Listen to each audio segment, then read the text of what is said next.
अर्थशास्त्र में एक पंक्ति है, there is no free lunch, मतलब जीवन में कुछ भी मुफ्त में नहीं मिलता। और अगर कोई चीज मुफ्त में मिल रही है तो समझ लीजिए गुरु कुछ तो गड़बड़ है। आज हम एक ऐसी ही चीज पर बात करने वाले हैं जो फ्री में मिलती है और खूब सारी मिलती है। वही एक चीज जिसके बारे में किसी कवि ने लिखा है, अडोलेसेंट के मौसम में तन्हाई के आलम में मैं कमरे की कुंडी लगा आया, फोन का इनकॉग्निटो ब्राउजर भी खोल आया, अभी अकेला हूं तो देख लेने दो, इंटरनेट ऑन करके ये नीला समंदर पी लेने दो। वो चीज जिसका रंग नीला बताया गया और जिसे देखने के लिए लोगों ने कई रातें काली की, जिसे कहा तो अडल्ट कंटेंट गया लेकिन कंज्यूम किया हर उम्र वालों ने। ये अडल्ट कंटेंट इंटरनेट पर फ्री में अवेलेबल है, बस हम कुछ बटन दबाते हैं और अडल्ट कंटेंट का अथाह समंदर हमारी आंखों के सामने हिलोरे मारने लगता है। आप सोच रहे होंगे, अगर कुछ भी फ्री में नहीं मिलता तो इंटरनेट पर इतना पॉर्न मुफ्त में कैसे बट रहा है। आपके मन में जिज्ञासा उमड़ती होगी कि ये इंटरनेट वेबसाइट इतना अडल्ट कंटेंट मुफ्त में दे रही है तो बदले में कुछ तो हमसे ले रही होगी, हमारे समय के अलावा। और अगर ले रही है तो फिर वो चीज़ क्या है, और अगर नहीं ले रही है तो फिर ये पैसा कमाती कैसे है। हम करेंगे आपकी सभी जिज्ञासा को शांत। आज जानेंगे कि कैसे बनी $1 बिलियन की ये अडल्ट कंटेंट इंडस्ट्री। आखिर मुफ्त में इतना कंटेंट बांटने के बाद भी कैसे प्रॉफिट कमाती है ये इंडस्ट्री, कितना पैसा कमाते हैं इस इंडस्ट्री में काम करने वाले लोग। हेलो, मैं हूं उपासना और आप देख रहे हैं जटिलता का विलोम, सरलता का पर्यायवाची, आसान भाषा में।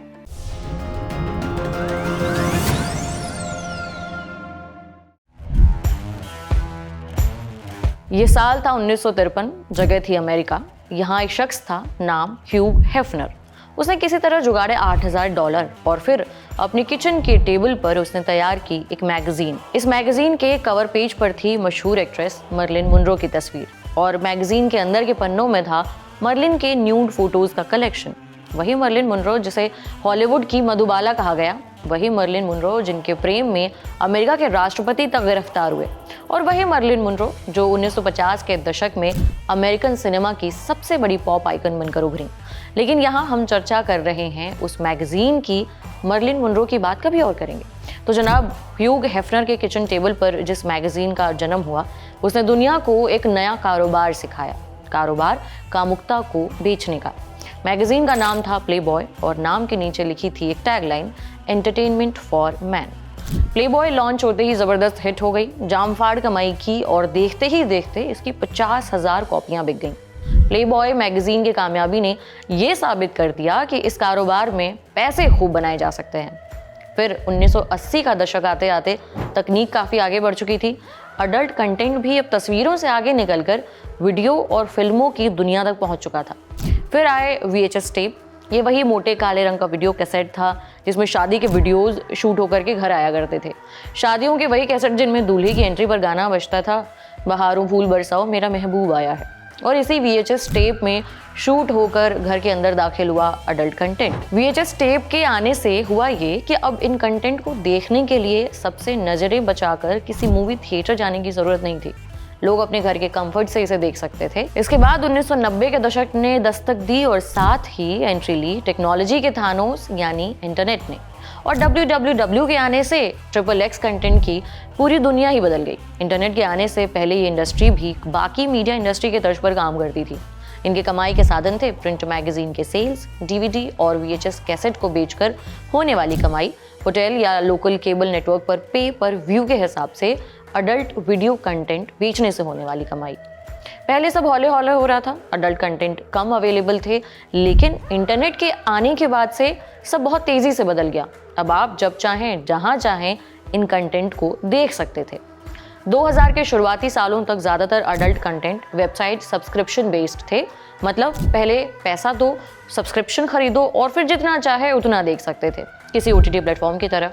इन वेबसाइट का डिज़ाइन दिखने में मामूली सा था। आप वेबसाइट खोलते थे, एक बड़ी इमेज गैलरी दिखाई देती थी, ये सारे कंटेंट का कैटलॉग होता था।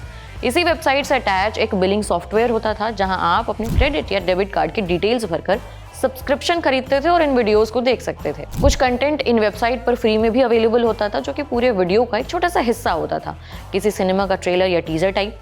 इनमें वीडियो की एक झलक मिल जाती थी, जिसके बाद मन में पूरा वीडियो देखने की लालसा होती थी और फिर यही लालसा आपके उस वेबसाइट के सब्सक्रिप्शन खरीदने की वजह बन जाती। टीजर के रूप में फ्री कंटेंट दिखाना इन वेबसाइट्स की मजबूरी थी, क्योंकि अपने कंटेंट को एडवर्टाइज करने का इनके पास एकमात्र यही तरीका था। वजह, अडल्ट कंटेंट का विज्ञापन बाकी जगहों पर नहीं दिखाया जा सकता था। इसलिए ये वेबसाइट्स अपने ही प्लेटफॉर्म पर बहुत थोड़ी मात्रा में फ्री कंटेंट दर्शकों को लुभाने के लिए दिखाया करती थी। जैसा कि हमने पहले भी बताया, इंटरनेट के आने से अडल्ट कंटेंट में भारी इजाफा हुआ। डेटा एनालिसिस वेबसाइट स्टैटिस्टा की माने तो साल 2005 से 2014 तक के आंकड़ों की स्टडी बताती है, इंटरनेट पर जितनी वेबसाइट्स हैं उनमें से 4% वेबसाइट्स सिर्फ और सिर्फ अडल्ट कंटेंट की हैं। इंटरनेट पर की गई सभी वेब सर्चेस का 13% अडल्ट कंटेंट की खोज से जुड़ा हुआ होता है। और अगर मोबाइल सर्च हिस्ट्री का डेटा देखें तो करीबन 20% इंटरनेट सर्च जो मोबाइल से किए जाते हैं उनमें तलाश होती है अडल्ट कंटेंट की। बिजनेस इनसाइडर की एक रिपोर्ट बताती है कि अडल्ट कंटेंट इंडस्ट्री का कारोबार करीबन $100 बिलियन का है, माने करीबन 8 लाख करोड़ रुपए का।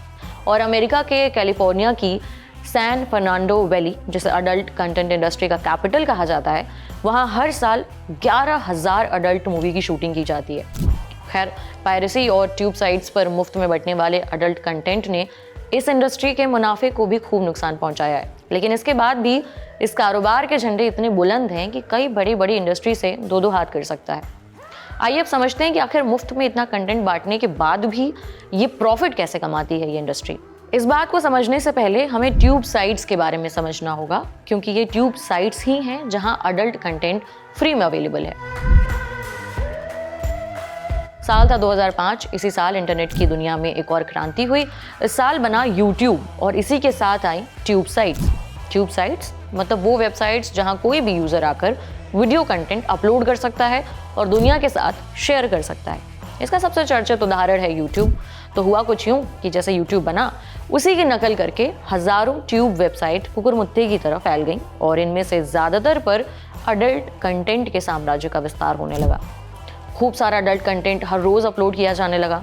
ये सारे ओरिजिनल मेकर्स के पायरेटेड वीडियो हुआ करते थे और इस तरह शुरू हुआ मुफ्त में अडल्ट कंटेंट के बंटने का सिलसिला। इन ट्यूब साइट्स के आने से हमेशा से चली आ रही अडल्ट कंटेंट इंडस्ट्री को काफ़ी नुकसान हुआ।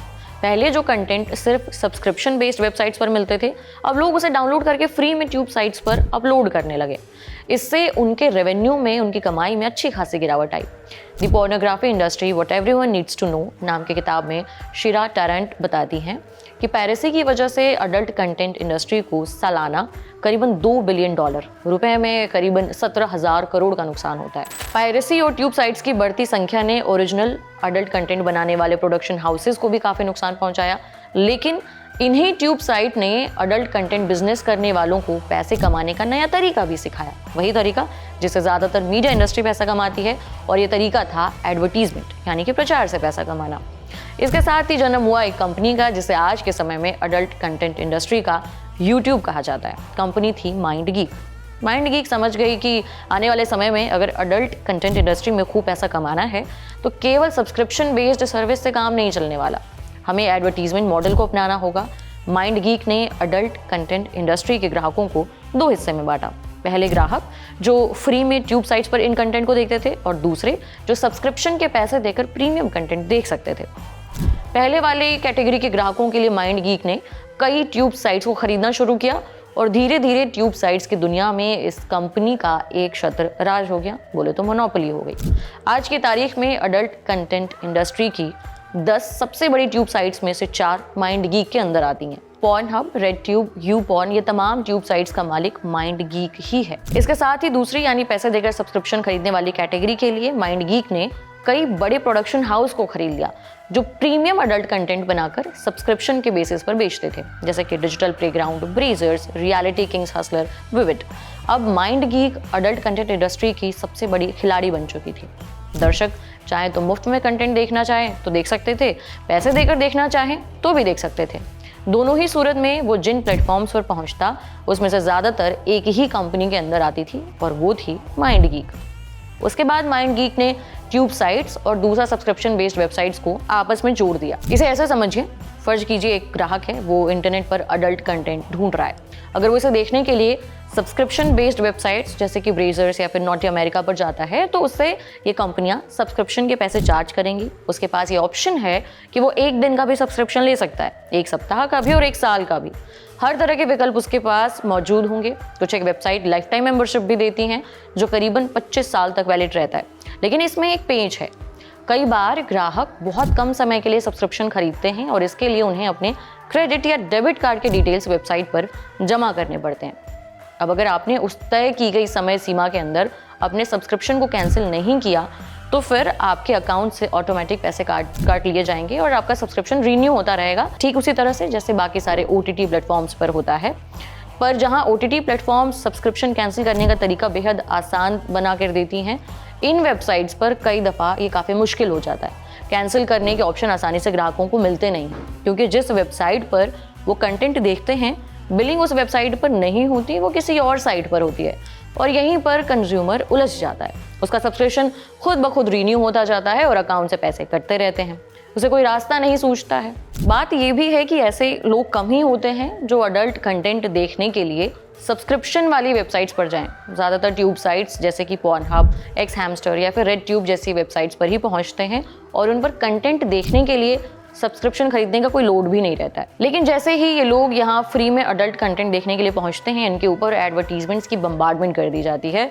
ये यहाँ पहले इन एडवर्टीजमेंट्स को देखने में कई मिनट ज़ाया करते हैं, कई दफ़ा इसके बटन दबाते हैं और फिर किसी तरह ये उस ओरिजिनल वीडियो तक पहुँचते हैं जिसे देखने के मकसद से वो आए थे। उसके बाद भी जब ये उस वीडियो को देख रहे होते हैं, बगल में कुछ खिड़कियाँ खुली होती हैं जो इनको कुछ ना कुछ बेचने के लिए उतारू रहती हैं। कोई इनको यहाँ से उन वेबसाइट पर ले जाना चाहता है जहाँ प्रीमियम अडल्ट कंटेंट मिल रहा हो, कोई इन्हें सेक्स और कामुकता से जुड़े अन्य प्रोडक्ट्स बेचता रहता है, तो कोई एस्कॉर्ट सर्विस मुहैया कराना चाहता है और इन्हीं एडवर्टीजमेंट से बनाती है ट्यूब साइट्स मोटा पैसा। इस रेवेन्यू मॉडल से अडल्ट कंटेंट इंडस्ट्री को कितनी आमदनी होती है, इसका अंदाज़ा आप ऐसे लगा सकते हैं कि पॉर्नहब अडल्ट कंटेंट दिखाने वाली दुनिया की सबसे बड़ी ट्यूब साइट है और माइंड गीक की ही सब्सिडियरी कंपनी है। एक आंकड़े के मुताबिक दुनिया की सबसे ज़्यादा चर्चित वेबसाइट के रैंकिंग में पॉर्नहब 12वें नंबर पर आती है। शॉपिंग वेबसाइट अमेजॉन भी इस मामले में इससे पीछे है और ये वेबसाइट अकेले साल के $450 मिलियन, करीबन 4000 करोड़ की कमाई करती है। अडल्ट कंटेंट इंडस्ट्री में काम करने वाले एक्टर एक्ट्रेस की कमाई कई बातों पर निर्भर करती है, जैसे कि उनकी उम्र क्या है, उनकी पॉपुलैरिटी कितनी है और सेक्स सीन कौन सा है। इनको वीडियोस के हिसाब से पैसे नहीं मिलते बल्कि सीन के हिसाब से पैसे मिलते हैं। एक चर्चित adult content actress Valentina nappy एक इंटरव्यू में बताती हैं, जब मैंने अमेरिका में अडल्ट कंटेंट इंडस्ट्री में कदम रखा तो मैं पहले से ही काफ़ी पॉपुलर थी, इसलिए मुझे शुरुआत से ही बाकी लोगों से ज़्यादा पैसे मिलने लगे। मुझे एक रेगुलर हेट्रो सीन, माने जिसमें लड़का और लड़की दोनों शामिल होते हैं, वो करने के लिए 915 पाउंड यानी करीबन 1 लाख रुपए मिलते थे। लेकिन कम पॉपुलर एक्ट्रेसेस को इतने पैसे नहीं मिलते। वो आगे बताती हैं कि एक्ट्रेस की उम्र जितनी कम होती है, डिमांड उतनी ज़्यादा होती है। आमतौर पर 22 से 26 साल तक की उम्र में किसी भी एक्ट्रेस को सबसे ज़्यादा काम ऑफर किया जाता है और इसी उम्र के आसपास वो साल भर में 100 सीन कर लेती है। अडल्ट कंटेंट इंडस्ट्री में एक्टर और एक्ट्रेसेस को काम एजेंट्स दिलाते हैं और बदले में ये एजेंट्स उनकी कमाई का कुछ हिस्सा कमीशन के रूप में ले लेते हैं। ये हिस्सा 10 से 15% के बीच हो सकता है। बिजनेस इनसाइडर की एक रिपोर्ट में अडल्ट कंटेंट इंडस्ट्री के एक जाने माने एजेंट मार्क स्पीगलर बताते हैं, इस इंडस्ट्री की टॉप महिला एक्ट्रेस सालाना $350,000 करीबन 3 करोड़ रुपए तक कमा लेती है, जबकि टॉप पुरुष एक्टर की सालाना कमाई $100,000 करीबन 85 लाख रुपए तक की होती है। स्पीगलर आगे बताते हैं कि जो एक्ट्रेस डिमांड में होती हैं उनकी पर सीन होने वाली कमाई $800 से लेकर $4,000 के बीच यानी कि करीबन 70,000 रुपए से 3.5 लाख रुपए तक जाती है, जबकि इन डिमांड मेल एक्टर को 430 पाउंड यानी 50,000 रुपए पर सीन मिलते हैं। आज के एपिसोड में इतना ही। इस जानकारी के साथ हमें दीजिए इजाजत। आपके लिए ये रिपोर्ट लिखी थी मेरे साथी अभिनव ने। आपको कैसे लगी मैं जरूर बताएं कमेंट बॉक्स में। बाकी देखते रहिए द ललन टॉप अन्य खबरों के लिए। शुक्रिया।